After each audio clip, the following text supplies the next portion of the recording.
मुख्यमंत्री पुष्कर सिंह धामी हाल ही में खटीमा पहुंचे थे, जहां उन्होंने खुद अपने हाथों से भुट्टा भूनकर उसका स्वाद लिया और लोगों से मोटे अनाज खाने की अपील की थी।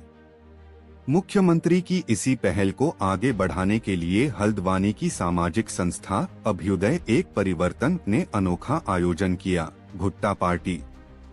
इस कार्यक्रम में बड़ी संख्या में स्थानीय लोग, महिलाएं और युवा शामिल हुए। आयोजन में मक्के के भुट्टे को अलग अलग फ्लेवर में तैयार किया गया था। कहीं नमक नींबू का स्वाद था तो कहीं मसालेदार तड़का। इसके अलावा पारंपरिक मोटे अनाज जैसे मड़ुआ और झिंगोरे से तैयार हलवा और दलिया भी परोसा गया। लोगों ने इस आयोजन में न सिर्फ स्वाद का आनंद लिया, बल्कि पारंपरिक व्यंजनों के महत्व को भी समझा। संस्था के अध्यक्ष भुवन जोशी ने बताया कि पिछले 2 सालों से लगातार यह भुट्टा पार्टी आयोजित की जा रही है। उनका कहना है कि आज की युवा पीढ़ी तेजी से फास्ट फूड और मोमो चाउमीन की ओर खिंच रही है, जो स्वास्थ्य के लिए हानिकारक है। जबकि मोटे अनाज में न सिर्फ पोषण है, बल्कि यह पहाड़ की संस्कृति और परंपरा से भी जुड़ा हुआ है। भुवन जोशी ने युवाओं से अपील की कि वे पारंपरिक व्यंजनों की ओर लौटें और मोटे अनाज को अपने आहार में शामिल करें। इस मौके पर कार्यक्रम में पहुंचे पूर्व कैबिनेट मंत्री और कालाढूंगी विधायक बंशीधर भगत ने भी प्रधानमंत्री नरेंद्र मोदी और मुख्यमंत्री पुष्कर सिंह धामी की सराहना की। उन्होंने कहा कि केंद्र और राज्य सरकार की ओर से मोटे अनाज को बढ़ावा देने के लिए कई योजनाएं चलाई जा रही हैं।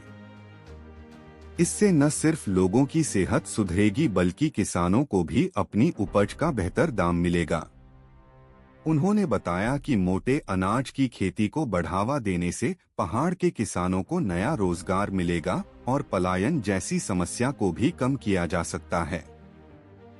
इस बीच आयोजन में एक और अहम बात सामने आई। नैनीताल हर साल देश विदेश से लाखों पर्यटकों की मेजबानी करता है।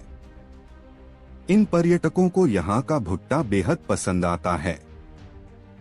भुट्टा पार्टी जैसे आयोजन न सिर्फ पर्यटकों को आकर्षित कर सकते हैं, बल्कि किसानों को मक्के की खेती के प्रति प्रोत्साहित भी कर सकते हैं। कुल मिलाकर हल्द्वानी की भुट्टा पार्टी एक स्वाद और परंपरा से जुड़ा ऐसा आयोजन रहा, जिसने न सिर्फ लोगों को स्वास्थ्य के प्रति जागरूक किया, बल्कि कृषि आधारित स्वरोजगार के नए अवसरों की ओर भी इशारा किया। बहुत अच्छी बात है। ये तो देखिए, हमारे जो देश के प्रधानमंत्री जी हैं और हमारे माननीय मुख्यमंत्री पुष्कर सिंह धामी जी हैं, उनके नेतृत्व में हमेशा ही इस चीज को प्रोत्साहन दिया गया है। क्योंकि मोटा अनाज बहुत ही हमारी जो कुमाऊं की, जो चाहे संस्कृति की बात करूं, चाहे खान पीन की बात करूं, चाहे वेशभूषा की बात करूं, तो हमेशा उसका कोई तोड़ ही नहीं है ना। यहाँ तक मैं कहूंगी कि आजकल हमारी जो पाश्चात्य संस्कृति के लोग हैं, वो भी हमारी भारतीय संस्कृति को एक तरह से फॉलो कर रहे हैं, ठीक है ना। और मोटा अनाज को बिल्कुल प्रोत्साहन मिलना भी चाहिए, क्योंकि हमारे देश के प्रधानमंत्री जी मिलेट्स ईयर हम लोग मना रहे हैं, ठीक है ना। उसका उद्देश्य भी यही है कि हमारे मोटे अनाज को प्रोत्साहन मिले। आपने देखा होगा कि कोरोना काल में कैसा हुआ था, सारे लोग अपने पहाड़ की तरफ लौटे थे। आज हमारे चाहे मोटा अनाज की अगर मैं बात करूं, जितना भी हमारे कुमाऊनी है, चाहे मड़वा हो, झिंगर हो, भट्ट हो, हर चीज से हमारे पूरी तरह से हमें हेल्थ के लिए भी बहुत अच्छा है। और इसका प्रचार प्रसार होना भी चाहिए, क्योंकि हमारे ग्रामीण क्षेत्र में भी लोग अगर इसकी खेती करेंगे तो, और कर भी रहे, उससे उन लोगों को बाहर जाने की आवश्यकता भी नहीं है। जैसे कि हमने एक प्रयास किया, पिछले साल भी प्रयास किया, पिछले साल से ही कार्यक्रम लिया है। अभ्युदय एक परिवर्तन संस्था हमारी है, उसके द्वारा मोटा अनाज को संवर्धन के लिए, जागरूकता के लिए, उपभोक्ता उसका ज़्यादा उपभोग पैदावार करे और उपभोक्ता उसका आनंद ले, इसको बढ़ावा देने के लिए हमने भुट्टा पार्टी आज करी हुई है। जैसा आप सभी को विदित है कि मोटा अनाज खाने से अगर दवाइयाँ आपको अपने जीवन से दूर करनी है, तो कहीं ना कहीं मोटा अनाज का उपयोग ज़्यादा करना पड़ेगा। हर घर में, किचन में मोटे अनाज का स्थान हो, हर थाली में मोटा अनाज का ज़्यादा स्थान हो।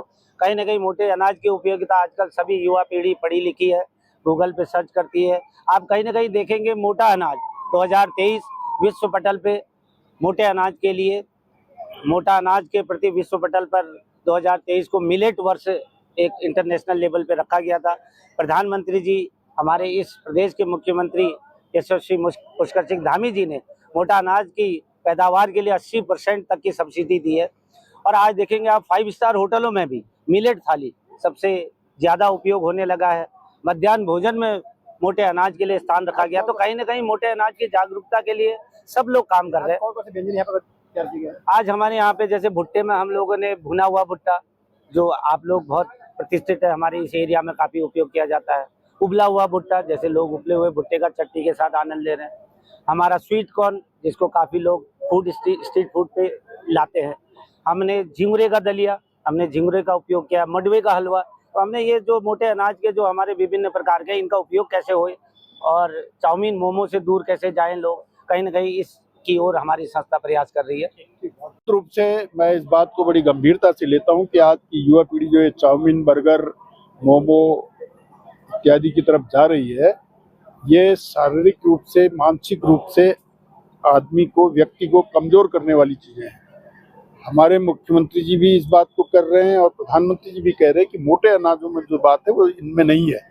ये बहुत शरीर के लिए खराब चीजें हैं। भुवन जोशी जी का आज जन्मदिन है, पहले तो हम सब उनको बधाई देते हैं। खूब फूले फले, मौज करें, खुश रहें, स्वस्थ रहें, दीर्घायु रहें, धनधान्य से भरपूर रहें और उनके बाद छलकने लगे तो हमको भी देते रहें। और उन्होंने मोटे अनाज को आगे बढ़ाने के लिए हर साल की तरह इस साल भी भुट्टा पार्टी रखी है, जो अपने आप में एक ऐतिहासिक कदम है। बहुत अच्छा प्रयास उनका है कि मोटे अनाज की तरफ हम चले। इसके लिए हम उनको इसके लिए भी बधाई देते हैं, जन्मदिन की भी बधाई।